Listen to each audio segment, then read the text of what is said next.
Welcome to Eye on Korea, a video podcast produced by the Korea Economic Institute of America.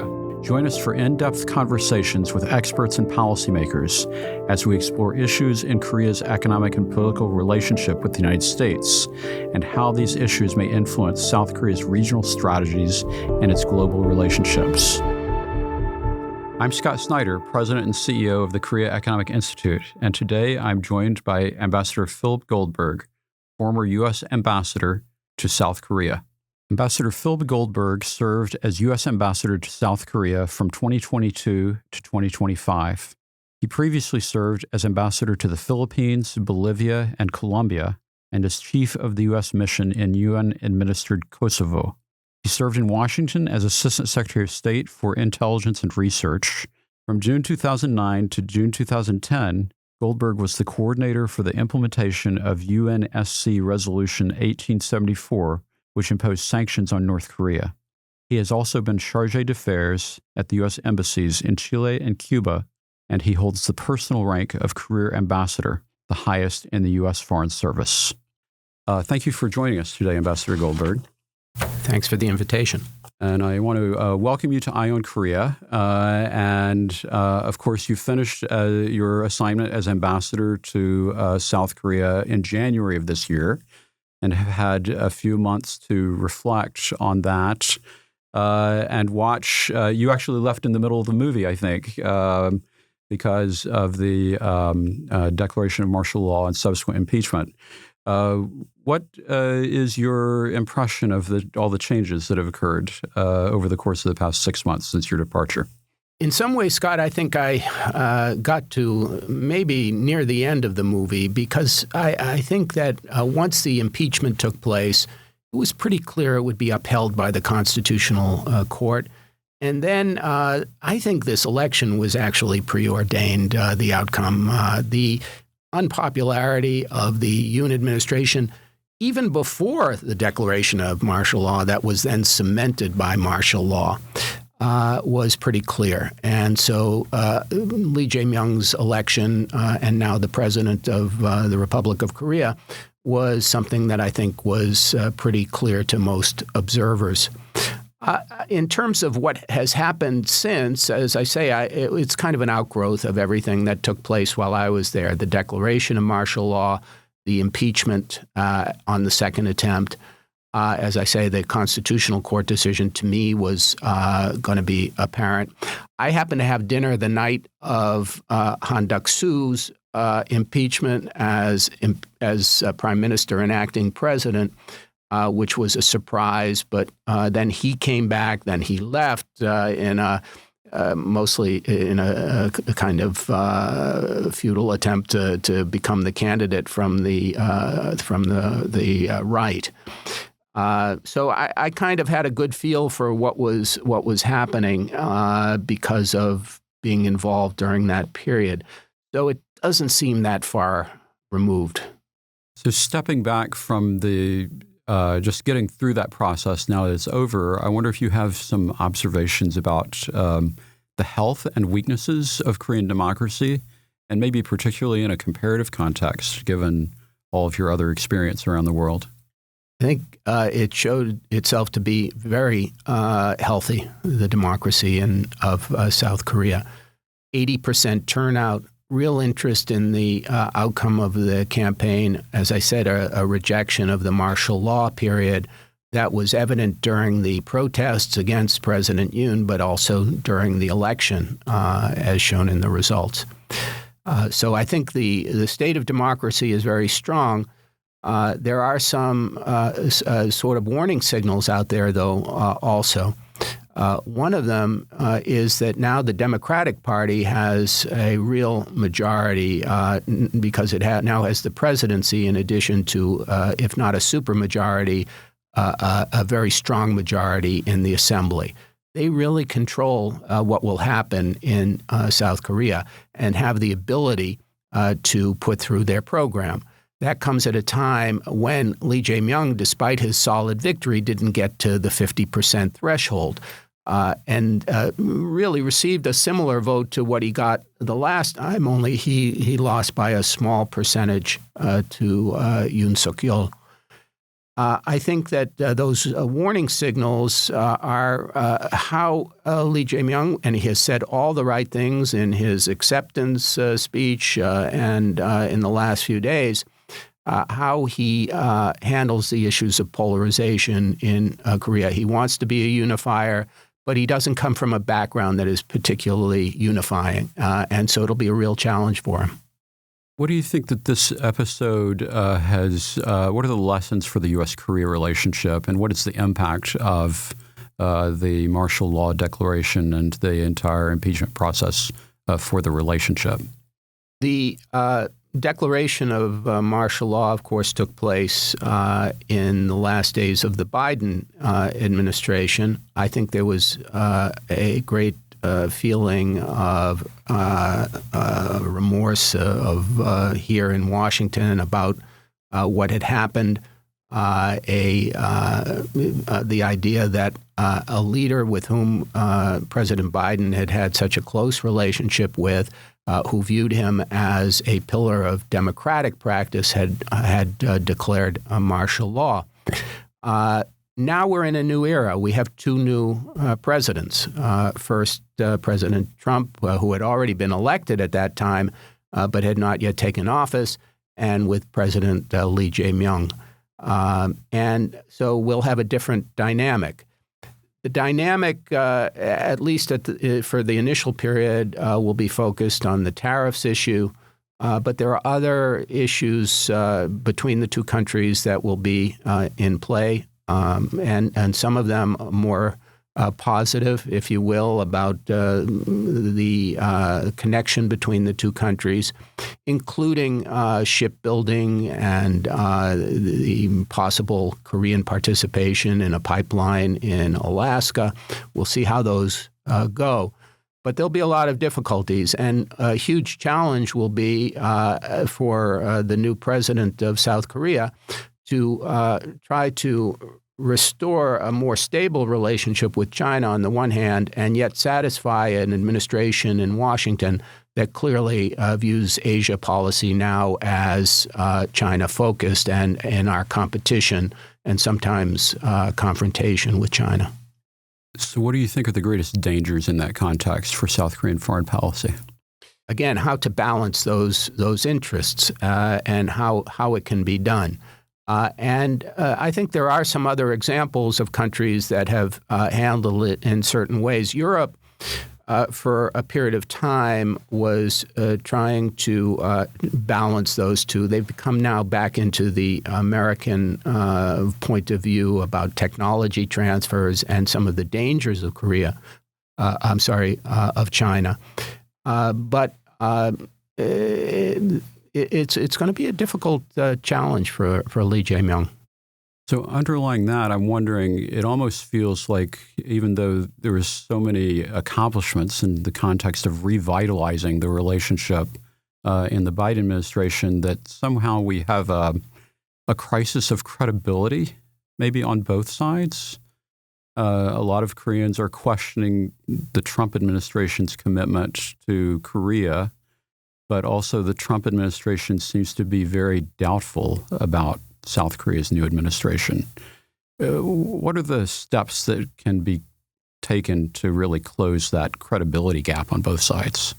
I don't know if the administration in Washington is willing. One of the changes that has taken place is a different expectation of alliances in the change of the administrations from the Biden to Trump administrations. Less of an emphasis, quite frankly, on bilateral and multilateral alliances. And so I don't know how, unless there's a bit of a change. It's much more transactional now. And when I say transactional, I might even say it's difficult to describe it as such, because transactional usually means there are things flowing back and forth in the different directions that are to the benefit of both countries.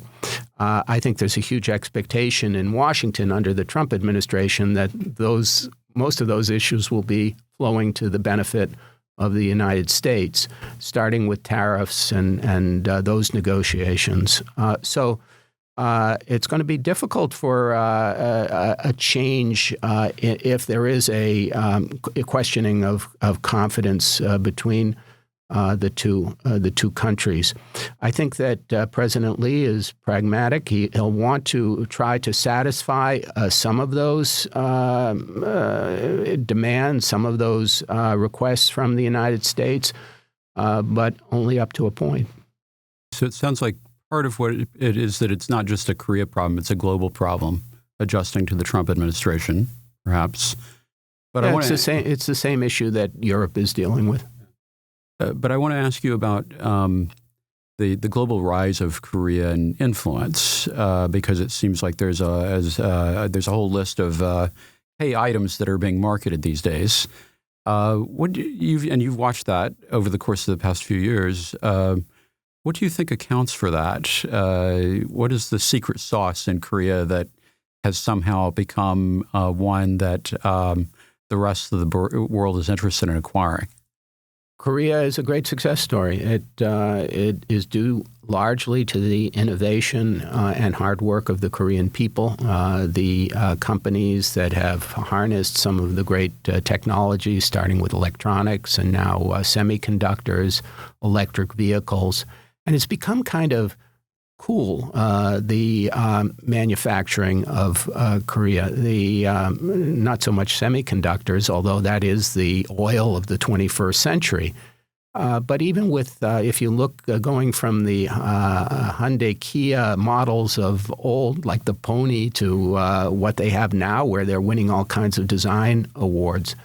So it has to do with innovation, with the very idea that Korea is an important country for production, and so I think that as I say, it's largely due to that spirit in Korea.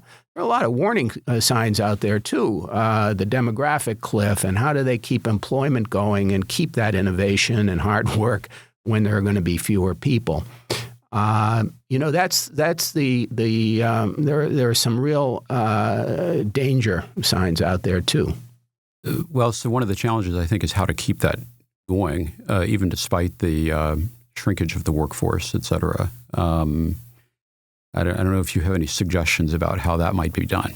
We have some of those same challenges in the U.S., but I don't think any country that I know of has been successful at turning around the fertility rate. And so I don't know that that's I know that the last administration, the Yoon government, tried to even starting to create a government ministry to deal with the population and fertility.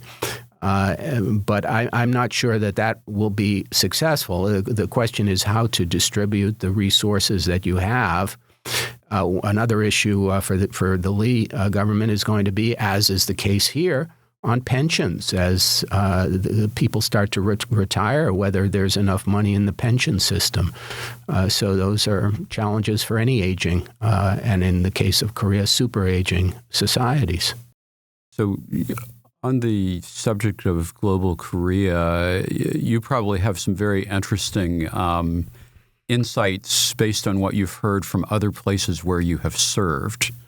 I'm wondering what the rise of Korea might look like in terms of what you hear from other places where you have strong relationships around the world. I think Korea is admired for what they've done. They're an example of a country that came out of a dire situation after the war all the way into the 60s and 70s, real economic challenges, and were able to build an economy and a society that are admired around the world. So I think that is the largest take from other people I talk to. But there are a lot more connections also. There are new areas For example, in the arms industry, where they're selling a lot more in Europe, the huge deals with Poland and other East European countries. No, I think it's seen as a leader. I don't know whether it's fully accepted that role, but it is. They're admired and are looked to now. Turning back to geopolitics, clearly there's a lot of pressure in terms of maintaining alignment with the United States, and Korea also has a lot of economic relationships with China that I'm sure you observed from Seoul. What do you think is likely to be the best strategy for trying to navigate that set of pressures, especially given South Korea's geopolitical positioning as a smaller country that in some ways is executing a foreign policy that is contingent upon or actually limited by the decisions and choices that its neighbors might make? Korea is very heavily invested in China, as we all are. The key will be to try to separate out some of the high-tech, high-end products that go to China or are produced there from the rest, and whether that's possible, because so much of the Korean investment and interest is in things like semiconductors. Whereas with the rest of us, with the U.S., there are other products that are not necessarily strategic or technologically advanced. Some of those are not even produced in China anymore. They're produced in Vietnam or Malaysia, clothing and shoes and so forth. So I think that's going to be really, and Korea and the companies in Korea have accepted that. I think there's an understanding at Samsung and at SK that they have to start moving down the technology in terms of trade. But those are areas that semiconductors represents, 20% of Korea's exports. So it's a difficult dilemma for any government in Seoul. And that speaks to, in addition to the history of Korean-Chinese relations, why Lee Jae-myung wants to put it on a better course, a less conflictive course. But that's really, I think, the only way forward. One of the other issues at the moment is the reduction of or possible elimination of subsidies for electric vehicles under the CHIPS Act for semiconductors, and what that will mean for the interests of Samsung and SK especially.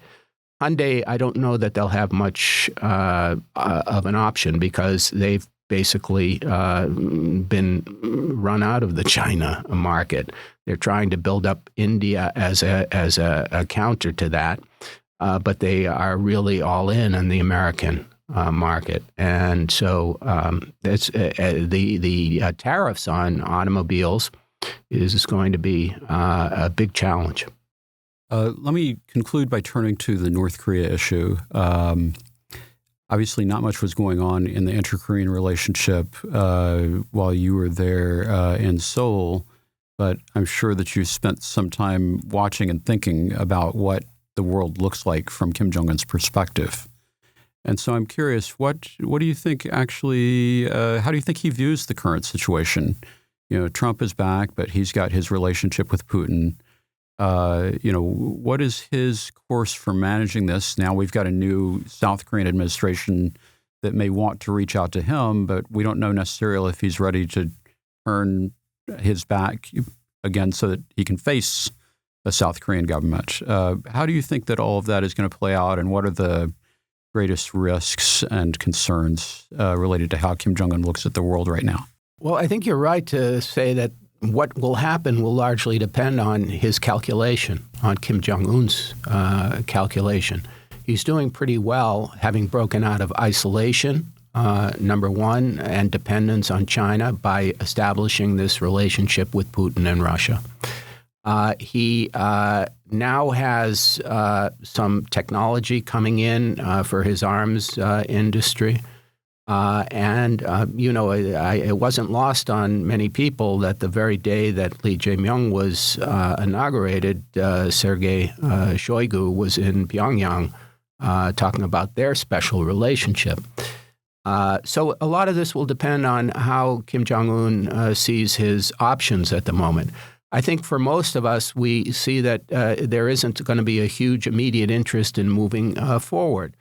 Because he's doing pretty well. Eventually, he'll want to complete his cycle of nuclear development and may want to reach out to try to get sanctions relief in return for arms negotiations, not for disarmament, not for denuclearization, which is still the position of the United States and South Korea. So it really depends on that calculation. I think at the moment there isn't the incentive for him to get involved in negotiations with either. He's renounced reunification as a goal with the South. So that means, what does that mean for dialogue? Why would he want to have dialogue if that's the case? He does want sanctions relief, I'm sure. But that doesn't mean that he's going to go in immediately to try to do that.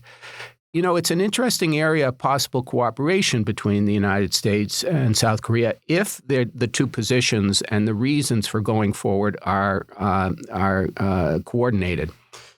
Both countries want to deal with the nuclear issue. Especially the United States, but also South Korea. And how that's handled, it'll have a lot of impact on, number one, what happens with South Korea's interest, the public discussion that's taken place on nuclear developments. That's not going to affect us much during the Lee Jae-myung administration, I'm convinced, and he has always been against a nuclear South Korea. And I think that includes any return of tactical nuclear weapons, which was something that Kim Moon-soo, the conservative candidate, had talked about. So again, I think the ball is really in Kim Jong-un's court, and I think he'll want to keep the ball on his side of the court, if I can continue the metaphor, for a while. Okay, well, I feel like we are just getting started, and yet our time has come to an end. Ambassador Goldberg, I really want to thank you for coming and participating in our program today, and also participating in this taping of Eye on Korea. Thanks very much, Scott. And thank you for joining us on Eye on Korea. If you enjoyed this episode, be sure to like the podcast, subscribe so you won't miss the next one, and leave a review to help others discover the show. Follow the Korea Economic Institute of America on social media, or visit keia.org for more resources, events, and expert analysis on Korea. We'll see you next time on Eye on Korea.